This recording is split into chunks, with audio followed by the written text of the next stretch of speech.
Rivers and waterways are life.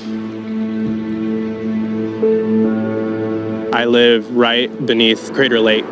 That's Giwas. That's our sacred place. That's where our medicine people would go to pray. And these rivers, marshes, creeks, they sustain all life for us. Without them, life goes away.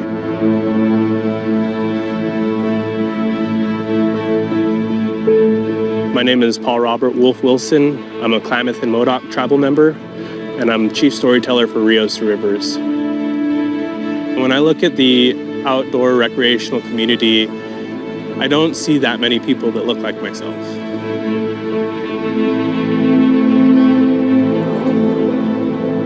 And I understand why. Because we've been systemically removed from our lands. And so outdoor recreation is a radical idea.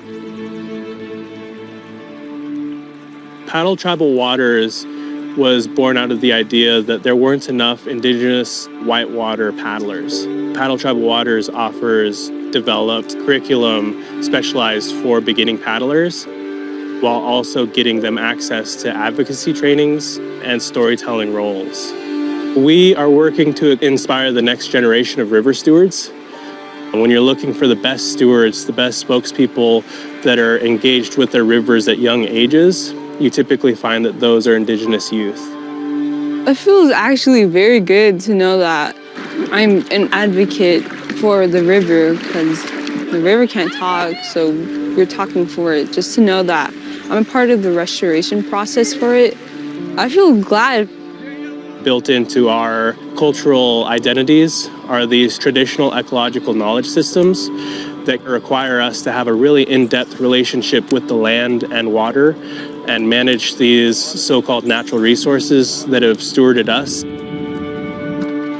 Indigenous groups and communities, they aren't really too focused on going on river trips. It isn't really something that's normal in the community. Some people are more focused on getting food and maybe even getting an education.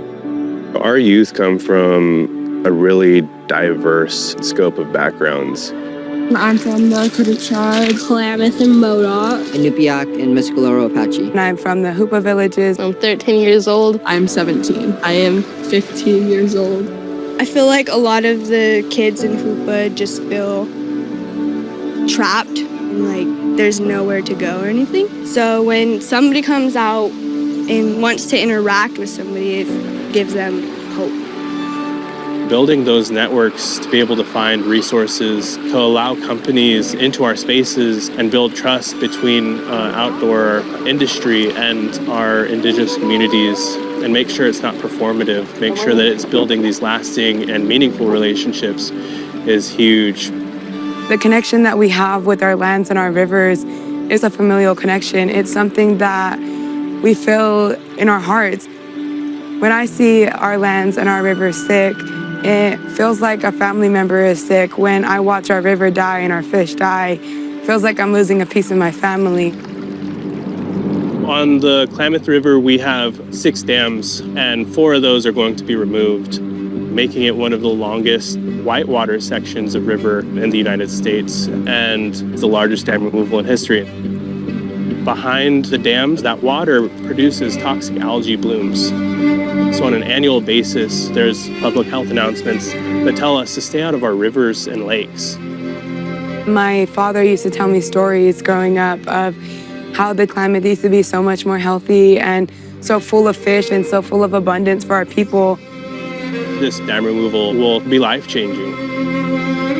And I've had this dream to bring young indigenous delegates to the Klamath River to raft and to canoe our freed river, to celebrate that story, that process, that fight that's been a 100-year battle for my people. First descents are really colonial in nature. We take this person, this is the first person that we know of, and we write down their name. And those are the people that we recognize and celebrate within the outdoor rec community, whether it's mountains or climbing or rivers. And as we were talking through it, we kind of recognized that this is a moment of really deep opportunity.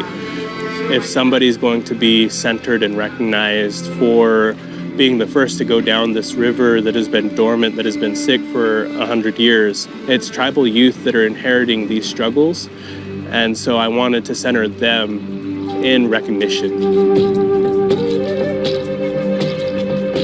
We have a multi-year-long process that we're going to be able to train these youth to be able to hard shell paddle whitewater kayaks down the Klamath River.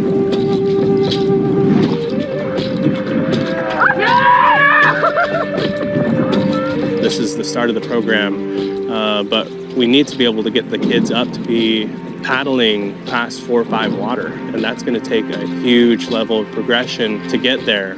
And so to be able to make that happen, we're going to need long-term support, getting tribal youth paddle clubs set up to be able to get youth out on the rivers regularly and get them swiftwater rescue and wilderness first aid certification so that they feel confident being around the water. They have the infrastructure around them necessary to do this for a prolonged period of time.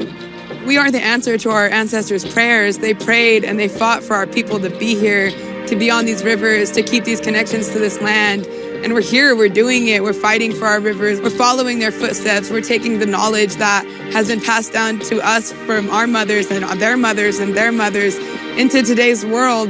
Our fights are different now. A lot of them happen in courtrooms and protests, but we're adapting and we're doing it with joy. We're learning how to have these connections with our rivers in a way that our ancestors didn't. They didn't get the chance to learn these things.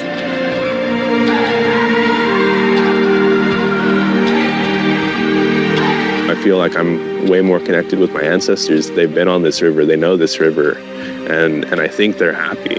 I think they're really happy when we're out here, reconnecting with our river in these ways.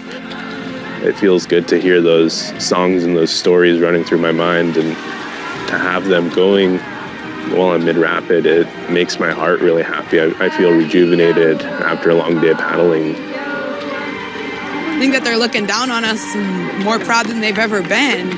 And we're keeping the connection to our rivers. We're making sure that our kids get to have these rivers and that they get to have these salmon and that they know the stories of, our kanai giving us these first foods, and that we're building a familial bond with all the tribes up and from the top of the Klamath Basin to the bottom. Once again, those familial ties aren't something that we're building that together here at the Paddle Tribal Waters program.